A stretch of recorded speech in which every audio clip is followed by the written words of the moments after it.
welcome to Let's Go Live with Jack Haley with our extra special guest, Kevin D. Turner. Your name has that ring. I have to say it that way, right? Kevin D. Turner. So Kevin, if you're not familiar with, he is like the guru of LinkedIn features. He's been on this side doing this work for dozen plus years, really focusing on everything LinkedIn, whatever new feature comes out, what's going on with the algorithms. It's basically this LinkedIn Live / podcast is everything you wanted to know really about how to get noticed on LinkedIn and how to succeed on LinkedIn without being embarrassed to ask the questions. Because I'll ask the questions for you. I'll ask those dopey questions that you guys want to know and I want to know. So just to welcome Kevin, and maybe you could tell a little bit about, because it's really interesting that this is your profession. Yeah, maybe you could tell a little bit about what you do and how you help people on LinkedIn to know what's going on. And Jack, I appreciate being here. First of all, I always enjoy our conversations and things we've done, collaborations in the past. Always excited and good to have another Movember guy out there, right? Growing the beard. So yeah, I like that. I look at LinkedIn is, you don't have to go it alone, right? It is a tribe process. And what you're doing is kind of bringing those people together. And, I do chase all these new LinkedIn features. I couldn't do them by myself. I learned that many years ago, especially with the pace of them. Right now we're at 150 for 2023 already. So, right? So wait, so 150 new features. New features. Yeah. And probably 25 updates and about 15 fails that just fizzled out, died, went away, disappeared without any warning. LinkedIn is not good about transparency. Now, one of the things that I find fascinating about LinkedIn is product rolls out very secretly, right? The reason they do this, they set up a product rollout in 5 waves. They're randomized. So this time I might get it first. Next time you might get it first. Next time Christine might get it first, right? So there's these 5 randomized waves. They increase in size and they're timed. And the purpose is for LinkedIn to say, does this new LinkedIn feature work? Does it create any problems with the site? Did the site go down for those people who had it, right? So instead of throwing it out there to everybody and blowing up LinkedIn and then LinkedIn not being available for 3 or 4 days while they figure out the spaghetti wiring, right? They have decided we'll roll them out this way. Now, if you roll out something like that, and it takes anywhere from 60 to 90 days to get a feature fully rolled out, that's an average. We've had some like dark mode took 1.5 years for everybody to get dark mode that wanted it. Kind of crazy. They didn't give it to the people who wanted. They gave the people who didn't want it, but it still took 1.5 years. But that's really important to understand. So if I'm trying to know everything about LinkedIn, but I'm somewhere in that 5 waves, if I'm on the last wave, I'm already 90 days behind. See, this is really interesting, Kevin, because this piece alone, what you're saying, I think opens up the eyes for a lot of people, and myself included, because you ought to wonder how many times on LinkedIn do people say, hey, did you get such and such feature? Oh, my friend got this feature. That's really cool. I'm like, wait, why didn't I get it? So that makes sense that they roll it out in different ways. That question, why didn't I get it? Yeah. That's what LinkedIn is afraid of. If you're asking, why didn't I get it? And there's a 90-day window, you are blowing up help going, I want this feature. Why didn't I get it? And so they don't tell you, hoping you won't find out so you don't overload help telling you it's not your turn yet. It's not your wave yet, because they won't admit to any of that stuff. But that's a very classic way to test stuff on a platform, is to do it in those staggered, randomized, and timed waves.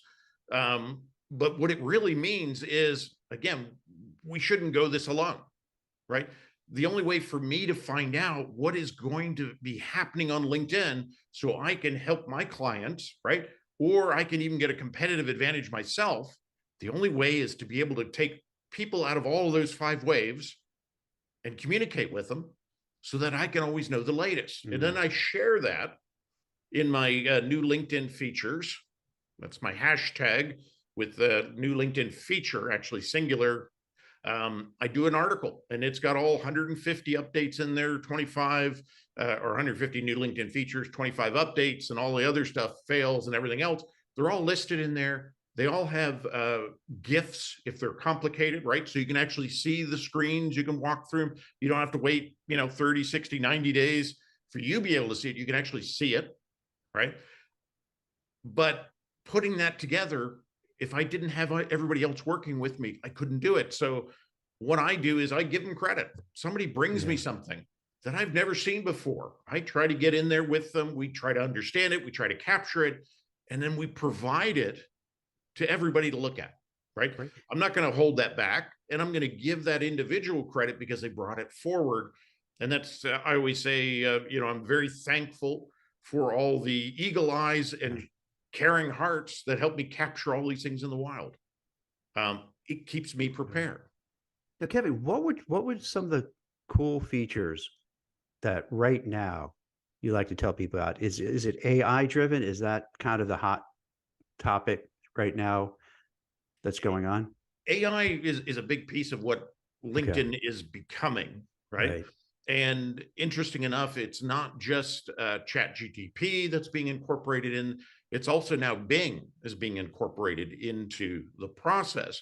And what they've done with all these AI products is they've created it into what we call the AI premium experience, right? So when it's, I hope you might, if I'm interrupting, I don't mean to be rude, but when you say premium, does that mean you have to pay extra for it, or? Oh, yes. All right, no, I want the audience to know, so this way they don't feel like, why can't I get it? Okay, so you would have to, some of these before. Okay, so some of these things you have to pay a little extra for. Okay. People don't realize, because we don't think about this all the time, that LinkedIn isn't a social good site, right? It's not Craigslist. It is a business. It is one of the only wildly profitable social media platform since year one. It's never lost money. None of the other ones. I don't even think Meta's made $1 yet. Facebook, right? I don't think it's made $1 yet. Twitter now is losing more money than it ever made. It never made a single profit. LinkedIn has been profitable since day one. It is a business. So if we ever wonder what's going on, we can always tie it back to follow the money. So LinkedIn goes, okay, we're going to start incorporating in AI into LinkedIn. Let's follow the money. Let's make it a premium feature so that we get more people in premium. Now, right now, premium, believe it or not, which also technically incorporates Recruiter and Sales Navigator, but I want to push those out of the picture for a second. The premium accounts right now are about 12% of LinkedIn. And if you buy into that 1 billion number, right, that's pretty incredible. It is the world's largest premium membership of anything. So with the AI part for the premium, would you suggest, who should really get that? Is it a job seeker, a recruiter? What types of people do you feel should pony up to have premium to get these new AI features? If you're interested in AI, right, and how it can impact what you get done on LinkedIn, then that's probably the right time to get into premium. There's not been enough difference for most people. There's some small differences, but there's not been enough difference for most people to say, I'm jumping in. And that's why LinkedIn Premium is only 12% of the overall membership. Okay. I think they're targeting to double that in the next year. So for now, a lot of people could use some of these new features, some of these new AI features, like for headlines, for recruiting, for career coaching. They could do it basic model, right? But even with the basic model, is there anything like that really kind of enhanced it, that makes it a little better? Because now you have, AI supporting. Is it make it for a recruiter? They could find people more easily. For someone who needs career coaching, they could use the chat box. Are those some of the things that you know? And all of that, when you're looking at Recruiter 2024 is what they're calling it, right? That's the AI enhanced recruiter. Right. That's going to help recruiters write job descriptions that are accurate and attractive, right? Normally you read a job description and it's kind of like a Frankenstein cut and paste bits and pieces Yes. here and there. And you go, I don't even think they know what they want, right?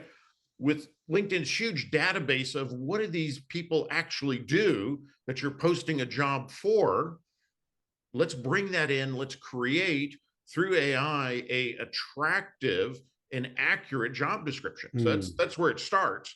And of course, the recruiter has full edit capability. They can reject the whole thing. They can say, I like these pieces. I'm going to change these pieces.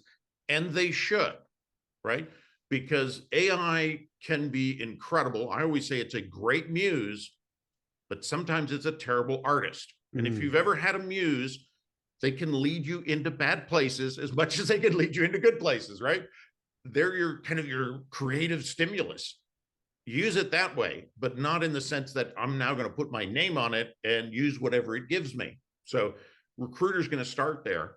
Then within Recruiter 2024, it's going to help that recruiter then do searches to find the right people, right? By asking that recruiter some questions and also basing it on who that recruiter's hired in the past. So they're going to use kind of two components of the AI. Now, the AI then is going to compare the job description with the individual, the candidate potential, right? The members out there. It's going to compare it to what they have in their profile to kind of bring in a better match overall. Now, believe it or not, LinkedIn has been doing that in different ways for the last 8 years in Recruiter. But they didn't really tell most of the recruiters that. Now they're just kind of really making it, I think, much stronger in that process. Now, there are things that we can do as members to ensure we get included into those things. One of them is when you go into your profile, anytime you enter something into your profile and you notice a drop-down box dropping down, right? Those are called market value filters. And what they're doing is it's LinkedIn trying to make sense of 1 billion, basically resumes. That's what a profile is for the most part. It's a fancy resume. For them to make sense, they have to put in filters. Think of it as if you ran a store and I sent you a product, right? And it didn't fit into any of the categories. It's not going to get NCAP. It's not going to get eye level, right? It's going to go on the shelf back by the bathroom where the dusty, dirty cans are. That's the other shelf, right? The place you don't want to be. So if you're ignoring these drop-down filters, you're basically becoming invisible. So that's one of the things that we can do to ensure that we're getting to the right place, right? For those recruiters. Now, LinkedIn said, you know what? We're doing this for recruiters. We're going to do it for the members. Of course, the ones that are paying, right? The premium members, they're going to get kind of a job seeker coach. And what the job seeker coach is going to do is it's going to look at a job that you're interested in, right? And say, okay, here's how you compare. Here's, whether we think you're a fit or not. Here's your gaps and how you might adjust those, maybe through LinkedIn Learning or putting the content into the profile or adding the skills, right? So it's going to guide them in that sense. And then when they get ready to apply, it will help them write a cover letter. It will help them adjust the resume that they're going to provide in the sense of, hey, you need these 5 keywords in there, get those in before you submit. So it's going to help them in that process.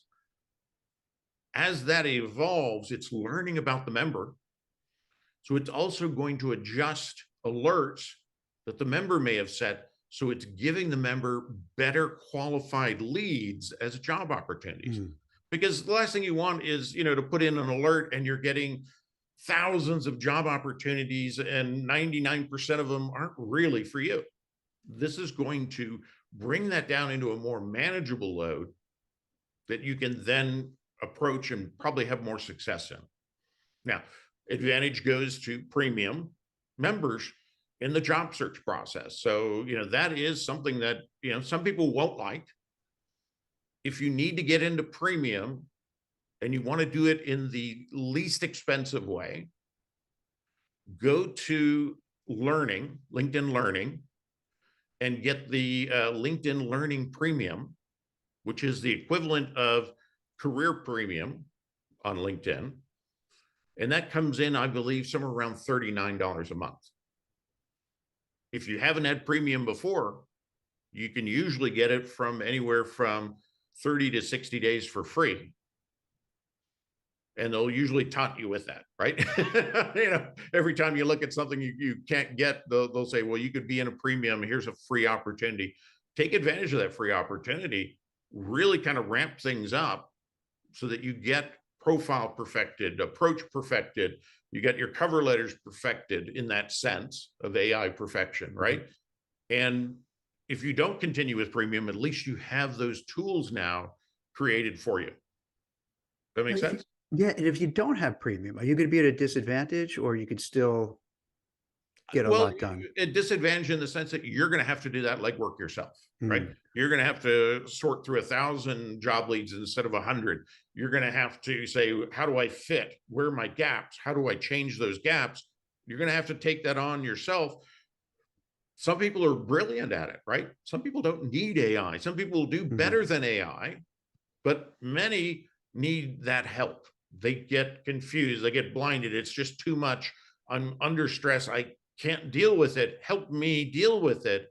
And sometimes just that little extra help is what gets them kind of flowing, right? And gets them approaching it in a better way.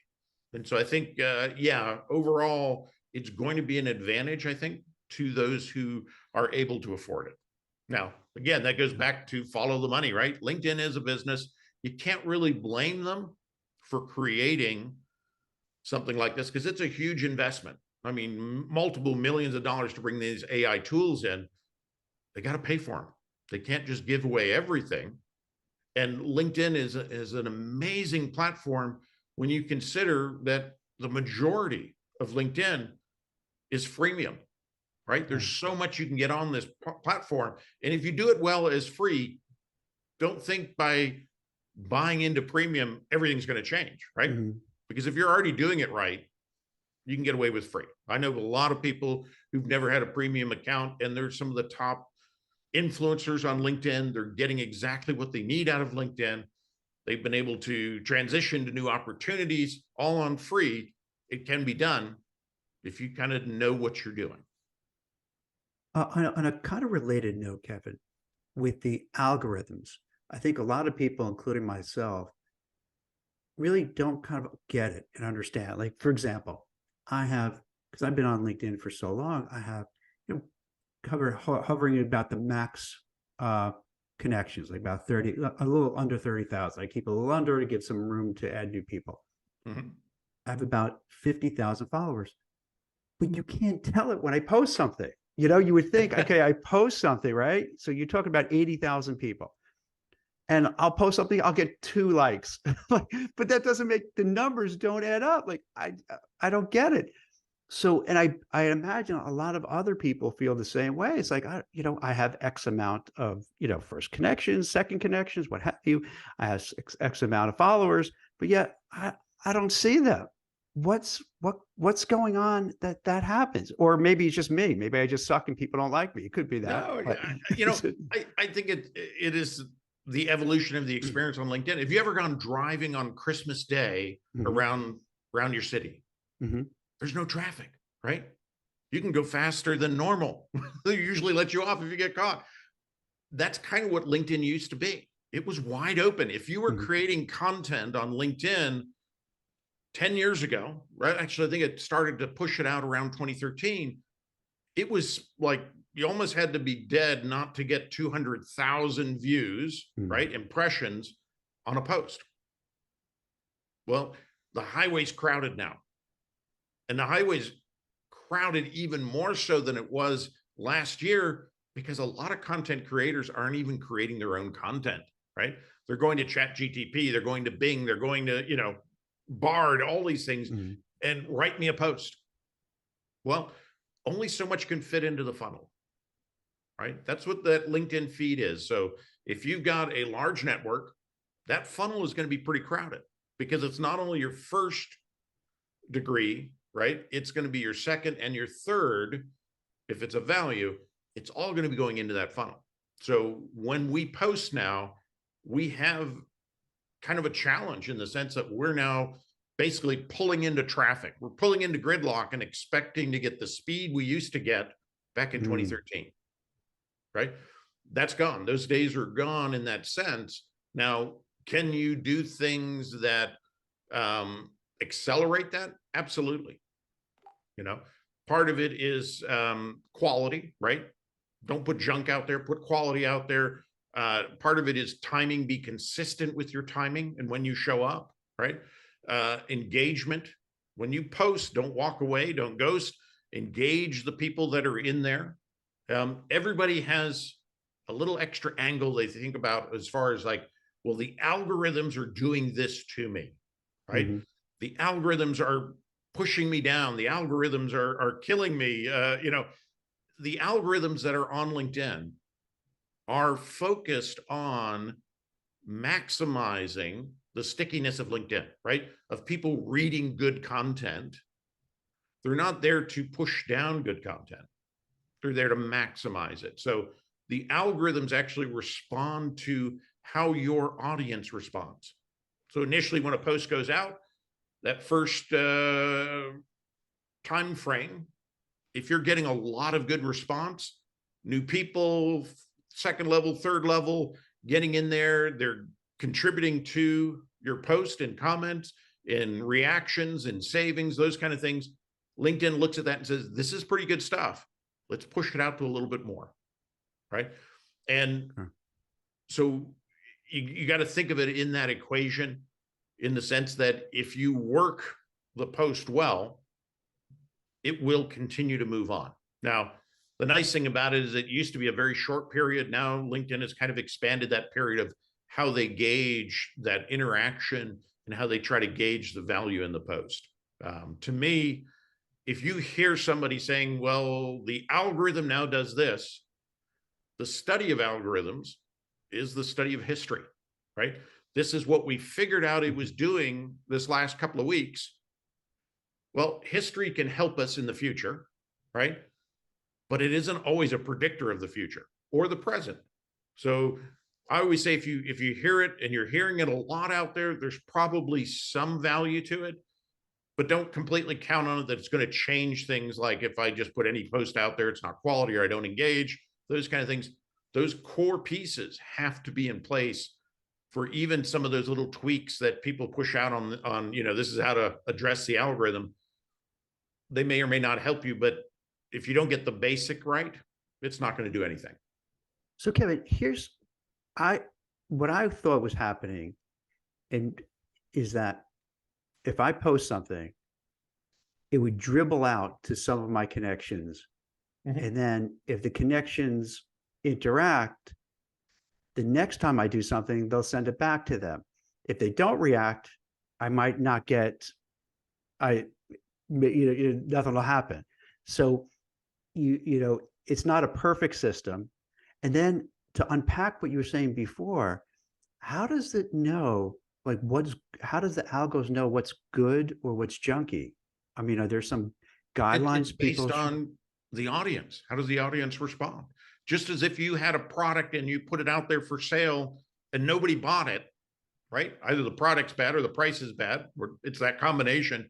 But if you put something out there and it just screamed off the shelf, you'd know if it was good or bad. So it's not good like good, like you write for school and you get an A on your paper, good. It's good meaning how do the audience look at it? The audience is the driver. But then again, so that means you could send out just junk trash, but it's like clickbait or it's whatever, and then they like it and it's not really good, but that's what you see a lot in that feed sometimes is the junk, what they used to call broetry, right? Yeah. It was garbage, but it would do really well because people responded to it. So there are things that make us respond more than other things, chunks of information. Too much didn't read. You see a big chunk, I'm not going to read that, right?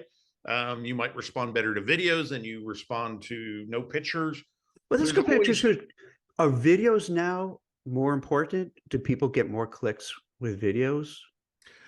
They're still lower impressions than a picture post or a Mhm. document post in that sense. But I think sometimes we measure the wrong thing. It's not the impressions. It's not who watched it, who might have Mhm. seen it. That's really what an impression is. They might have seen it. It was in their feed, but that feed might have just blown right past them and they never really did see it. It's less about that. It's more about, are you getting to your goals? Are your DMs going up? Are your connections going up? Are your followers going up? Is your direct reason to be on LinkedIn improving?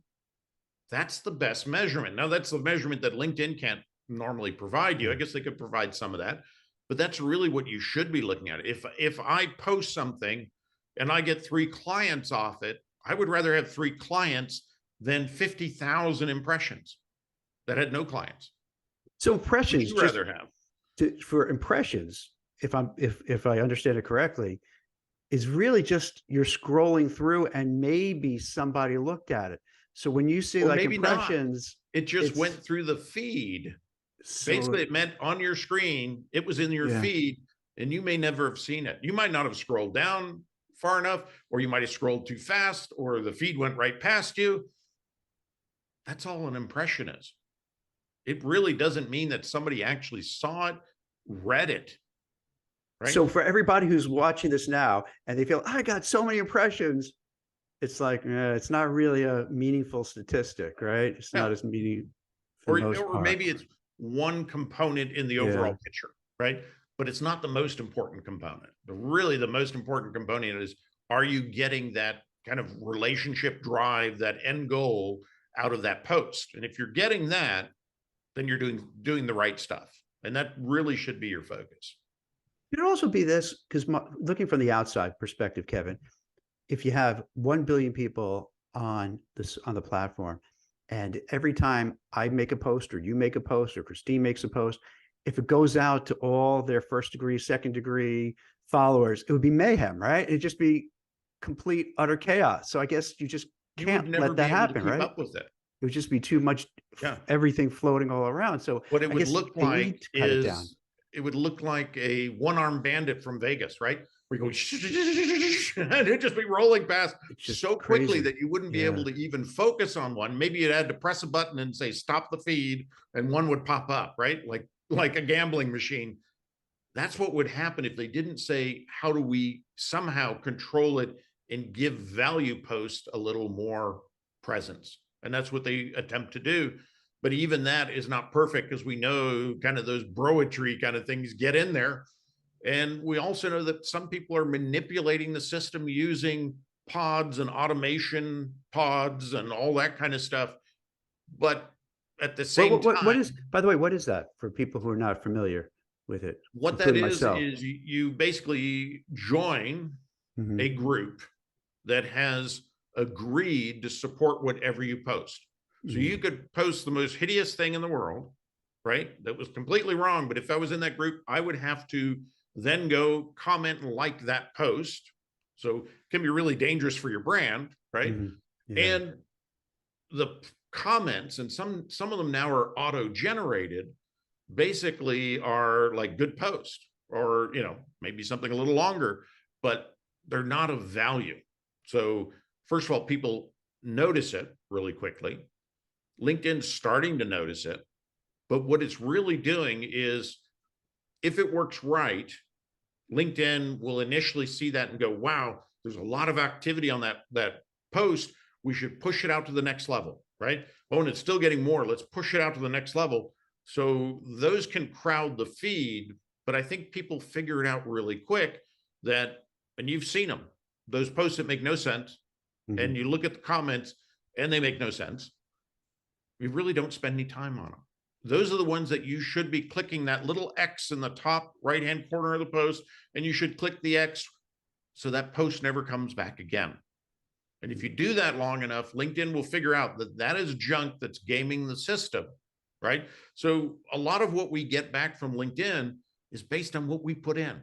So if we're not willing to make that one little X click to clean up our own feed, then that's what we're going to get. And that's one of the things that, if we're smart, how we use LinkedIn with the features that exist, we can clean up some of that right out the chute. One of the things, and I highly recommend this, I've been doing this for about 3 years. I created a video on YouTube about it, and it's called My Favorite Content Creators Filter Bookmark. So when you go into the search on LinkedIn and you click search, you click post as your filter, right? Then you click a time frame. Mm-hmm. I'm very active on LinkedIn, so I put the last 24 hours, and then you put authored by, right, who created it, and you select names. You can then get the results of just their posts in that time frame by the authors that you want.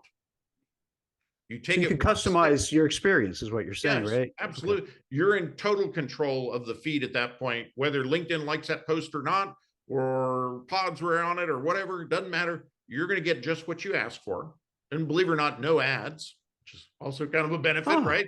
So you don't get I just want to be promoted like, ones. For what I understand, Kevin, you could have it set for top where it goes like, I guess, the most, clicked on, whatever, I guess. Yeah. And then you can have most recent. But then what you're saying, you could have creator mode where you could decide, hey, I respect these 20 people because they always do really cool content. And I want to just cut out the clutter and go right to those first. So and then if you once do that, you've done that search, okay, you want to bookmark it. So in your browser, there's a bookmark and you name it, my favorites, my top 10, the companies I want to sell to, whatever it is, right? Whatever that list is. And the list could be all sorts of things.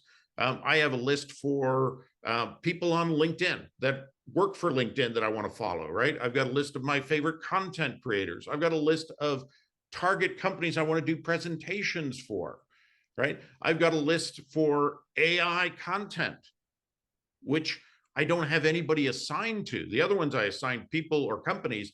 That one I don't even assign anything. So it's just open what's going on with AI. Because when we do these kind of filters like this that we bookmark, we could put ourselves in a bubble, right? Mm-hmm. We only see the top 10 all the time. That's our world. So sometimes you can create these same content filters that are more open, that give us that exposure, but focused on a topic, right? So, and I've got a great video on it. It's really easy to do. It will accelerate getting to the right stuff, right? It'll help you work within your community. So you're seeing what they're talking about. You're engaging in their process. It's a smart thing to do, and it's really easy to do. Mm-hmm. And it's legal on LinkedIn because you're using the LinkedIn system. So no way of getting in trouble, no way of getting thrown in jail. When you say illegal, it's all LinkedIn. Are there certain things that people shouldn't do? Because I hear about what scraping or not scraping, like adding a cat, I don't know, adding some different things to it that you shouldn't. Are there things that people need to be aware that it's going to put you in, LinkedIn jail or put you in trouble? That anytime you use automation, okay. Right? And when I say automation, there is a list on LinkedIn of partners that you can use, right? Like Hootsuite is an automation for posting that you can use on LinkedIn because LinkedIn gave them permission. There's about 130 companies, but a lot of companies out there are giving away browser add-ins, right? That help you do the same kind what do of they call stuff. Extensions? Is that extensions? The right term? Yeah. Okay. They're not giving that away for free. Mm-hmm. They're getting something. And what they're getting is they are scraping profiles while you're using their tool, right? There's one out there, and I won't say the name, but it helps you author better posts for free. Why would they do that? Why would they build that infrastructure, spend all that money, all that, engineering, everything else to give it away for free? Well, they're scraping data. Data is gold, and LinkedIn is the gold mine, right? If you can get in the gold mine, and if anybody gets caught, it's not you as the company, it's the member, because that's all LinkedIn sees. So a lot of these tools that are doing free stuff for you on LinkedIn, or even paid for a small amount of money, they are data scraping. That's their purpose. They're trying to get as much gold as they can. And if you get in trouble, LinkedIn never goes all the way to them. They take you out because you're the problem. It's kind of like catching not the drug dealers, but the people doing drugs, and putting them in jail as opposed to the drug dealers, right? That's how LinkedIn is approaching it right now. I hope that changes, in that sense. But one of the things that they do, and you can usually check, and you can usually ask them, do they block fingerprinting? And what that means is that particular app, when it goes into LinkedIn, you can't tell what the app is. That's why when people get in trouble with LinkedIn, they get thrown in jail, right? Or they get restricted or even kicked off LinkedIn. LinkedIn always says, well, you were using automation, but we can't tell you what it was. That was because that automation used the ability to cover up fingerprinting. So fingerprinting is basically that. It's the fingerprint of the tool you're using to get in there to do that's doing the scraping while it's giving you a nice byproduct, right? But it's not telling you about this other thing it's doing. Right. That's why you have to be really careful with those tools. How about this? Use ones that don't do that kind of stuff. And you've got to really dig deep to find out who's doing it and who's not. But if it's free, you got to figure you're paying for it somehow. And you may pay for it by losing your account. Yeah. In addition to the extensions and the automation, that's a no-no, is that it's obvious at this time we're such a polarized nation here, and I think this is everywhere. And no matter what topic comes up, everybody's fighting with each other. Are there certain things that people should be concerned about if they say, hey, I'm for this or I'm against this, but in very strong language? Do you have to worry about getting kicked off the platform or getting censored or whatever? You always have to worry about somebody reporting you. Yeah. Right. LinkedIn, and I think this is brilliant, they actually came up with an AI tool that when you comment, right, if you do something, one of the words that always throws this tool off is idiots. If you say, you idiots, LinkedIn will flag that comment before you hit, submit. It flags it and says, do you really want to use these words? Because these words in the past have gotten people reported to LinkedIn, which has led to sometimes account restriction. So LinkedIn is figuring this stuff out, saying, and they're giving you warning, do you really want to use that? Do you really want to say that? Right? Now, interesting enough, LinkedIn has some issues in the past of restricting freedom of speech in the sense of a year and a half ago, if you went in and you looked at the political filter on LinkedIn, you think politics. How is COVID politics? Well, if you had one view of COVID, it wasn't. If you had another view of COVID, it was.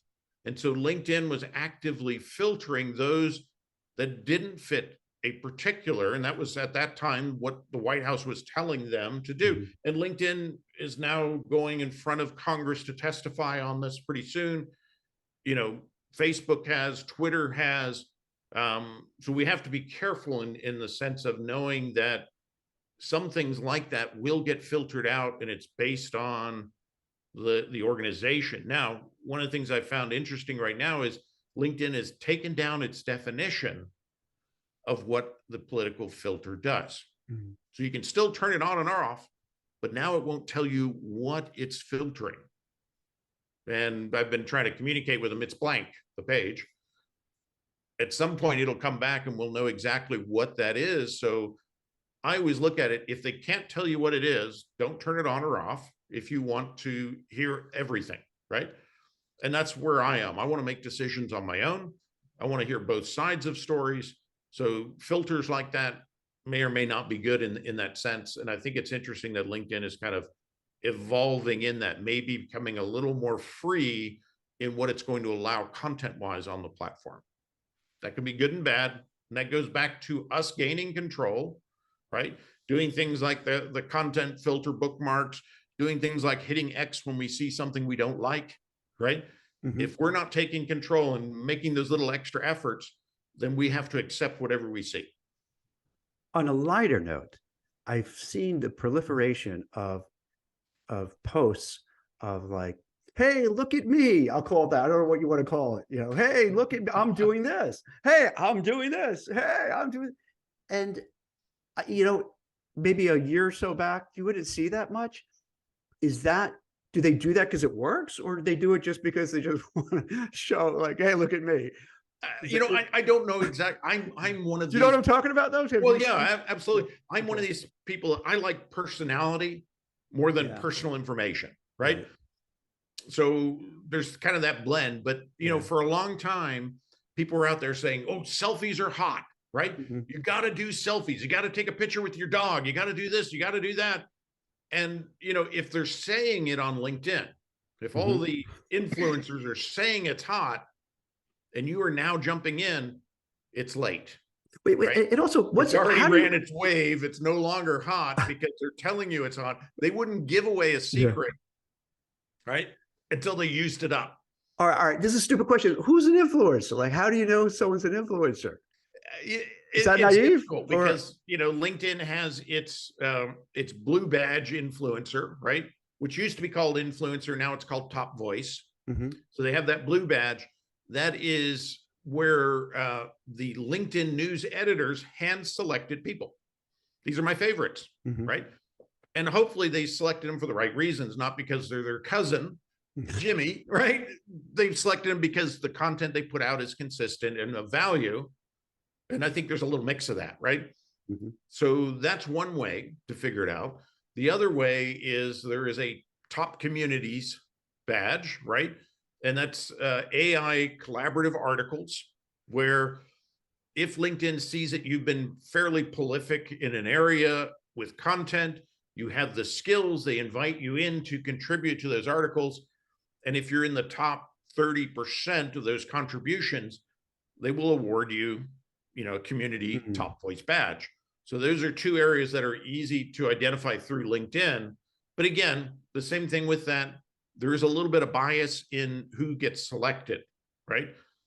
I'm sure Jimmy got in on both of those lists. Jimmy, our cousin, so that does happen. That's one way. But I think the real way to figure out, who is an influencer is when you are on LinkedIn, who speaks to you, right? Who engages with you, who adds value to you. And again, if you take control of that and make that kind of part of that bookmark process, you now have your influencers. Jeff Altman has a great question. He said, are there particular times of day for better results? I think there's always particular times of day for better results, but it's based on your audience and your content, right? If I'm talking about getaway vacations, that's probably not going to be Monday morning, right? That might be Friday night or Saturday. So it depends on really what you're communicating and who your audience is.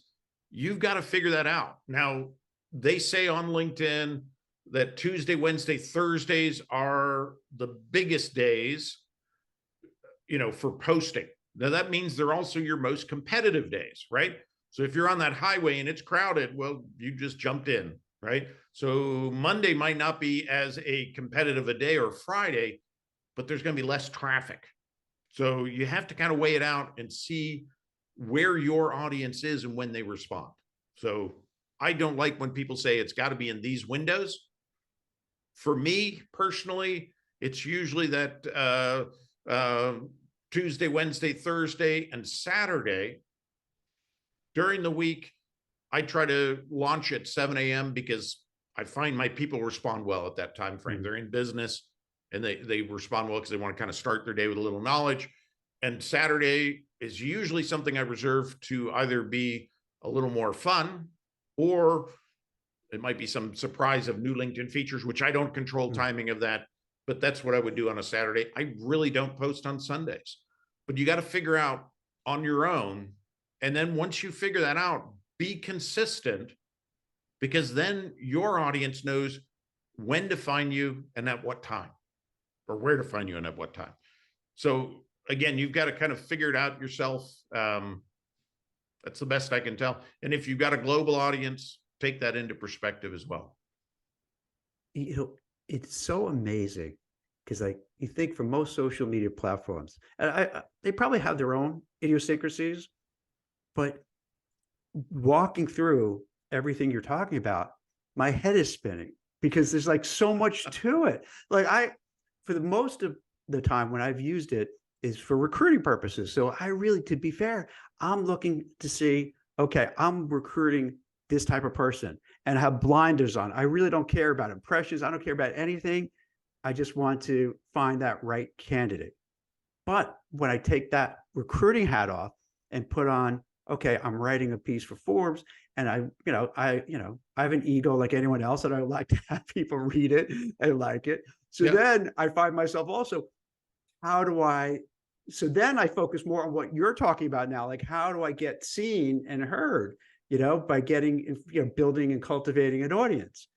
And I find that, believe it or not, I find that harder than doing the recruiting part. To figure out like all the, like, because everything you're saying, like, how do you, to do it? And this is why I thought it was so great to have you on the show and talk about it, because I think for most people feel the same way, is that, I'm on the site, I want to get noticed for whatever, reason it is. Maybe I'm looking for a job. Maybe I want to, get a promotion. So I want to make myself look good, whatever the case may be. But then you're bumping into brick walls and like, why am I not getting traction? Because I guess there's a whole lot that you have to do. It's almost like you have to say, from what you're saying, it almost feels like people would have to subscribe to what you're, like your stuff, and then really think clearly how each step, what do I want to do? Tell me if this makes sense, Kevin. Maybe this is a good way we could wrap things up. Do you think it makes sense for people who've been watching this now and who watch it on the replay, to really have to sit down and think, what are my objectives? What do I want to achieve by being on this platform? If I'm a recruiter, are you doing one thing? If you're a job seeker, you're doing another thing. If you're trying to network, maybe another thing. And then to plot out, how do I do this? And how do I maximize my time to get the results I want? And then, and no audience has to be a piece of that, right? So even when you're recruiting, you want to reach out when that person might respond, right? Mm-hmm. So knowing when that audience is ready for what you've got is really important as well. So all of those pieces absolutely fit in. And then knowing that audience, when they're going to be able to be responsive is critical. Do you think now if you go to an AI platform off of LinkedIn and then put in there, what are the best times to post this? What are the best time? Do you think they could come up with good answers and then say? There are plenty of good answers, but again, they're not you and unique to you, right? And so you really want to start thinking, you can use that information as a base and then find out what really works for you. What is unique to you, because if you're following their guidelines and it's not working, you're not going to really know. You're just going to think, well, that's what I'm supposed to get, right? Mm-hmm. Because that's the maximum time. And it may not. Most people that, I talk to early morning isn't their thing, right? It isn't their client's thing. And so some of them were posting at midday and getting better response when they did midday as opposed to morning. Well, if you look at a lot of the information that's out there, it's always going to say morning. Mm-hmm. So again, you've got to test it a little bit. Right. Because it's almost like you got to iterate. You try one thing, maybe it doesn't work. Let me try a different time. Oh, that doesn't work. Let me try something else. Or I try this content. It's not really resonating. Let me change it. Because if it's because I guess after a while, then you'll be able to kind of get to what you want to do. If you're looking to get the attention of an HR person, a talent acquisition person, and maybe it's not working, keep refining it and then make it consistent, right? Yeah. So then your audience knows when to find you. Right. Right. That's the next key, is once you figure out what that is, get consistent with it so that they know this is when I'm going to see that. Right. And this is great. Makes a huge difference. This is great, Kevin. I think this was like a masterclass in what's going on behind the scenes and what to do, what not to do.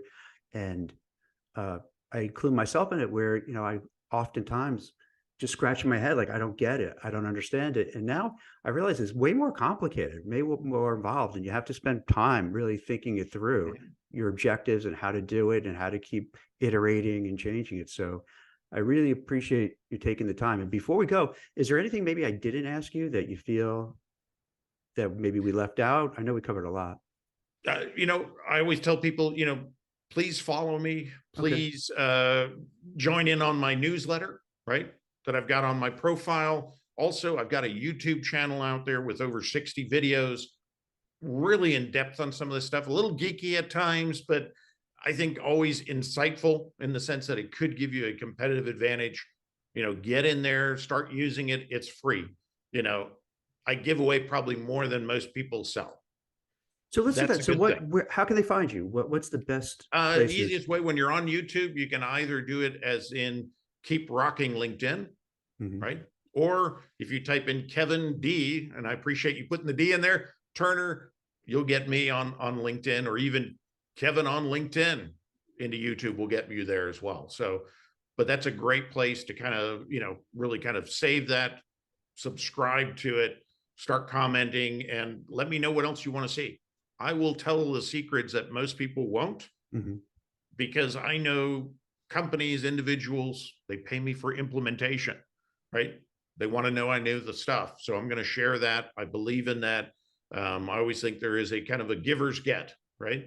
If you give 100%. A lot, it does come back, it rewards you. And I think, and that's the reason to do it is to give, right? And I think it does come back to play. The other thing is, if you want something to do in March, right? John Asperian and Gus Langdell and Jeremy Freeman are putting on Uplift Live, which is a LinkedIn Geeks conference, right? Richard Vanderbloom, Jillian Whitney, Luis Brogan. There are a bunch of individuals, Nigel Cliff, people that live LinkedIn, right? That you can't take it out of them. It is their heart and soul. They're going to be there, mingle with them. The crowd that's coming is like the who's who of LinkedIn. And they're sitting in the audience, a lot of them. So it's going to be really cool. It's going to have a lot of time to collaborate, to get to know people. It is in England, and it is in March. Uplift Live has a company page that you want to go to. And if you do want to go there, let me know, DM me. I can send you a secret code that will get you a discount, but I'd love to see you there. And it's nice to have somebody fly you in and pay for you to come to an event so you can speak about LinkedIn, because they're LinkedIn geeks too. It's so amazing. So you're such a nice guy. So you're there really promoting your competitors. Why not?